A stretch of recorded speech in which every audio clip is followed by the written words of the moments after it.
Welcome back na naman sa channel ko. Ngayon, may ibabahagi na naman ako na napaka-epektibong ritual at paniguradong ito ay makakatulong sa inyo.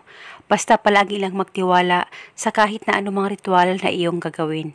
At kung bago lamang napadaan sa channel ko, ay huwag niyo pong kalimutang mag-subscribe at pindutin ang notification bell para palagi kayong updated sa mga bago kong videos.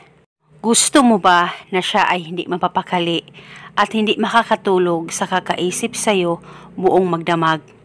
Lalong-lalo na kung kayong dalawa ay hindi okay sa isa't isa dahil sa may pinag-awayan kayo at hanggang ngayon ay hindi pa rin kayo nag-uusap na dalawa.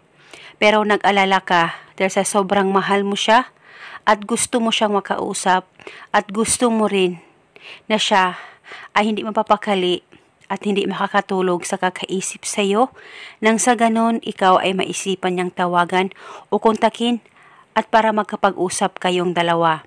Pues gawin mo itong ritual na ituturo ko sa inyo ngayon. Una, bago ka matulog, umupo ka muna saglit sa higaan mo. Ipikit ang mga mata mo, mag-focus at mag-concentrate ka. Pakaisipin mo siya, dapat wala kang ibang iniisip kundi siya lamang. At habang iniisip mo ang taong mahal mo, ay sambitin mo ang mga salitang ito.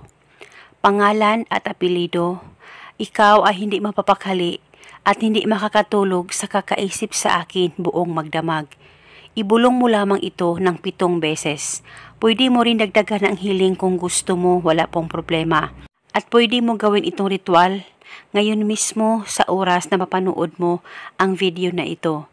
At gawin ito 1 beses sa isang araw bago ka matulog. At pwede ito gawin hanggang kailan mo gusto o hanggang kailan mo gusto ihinto ang ritual na ito.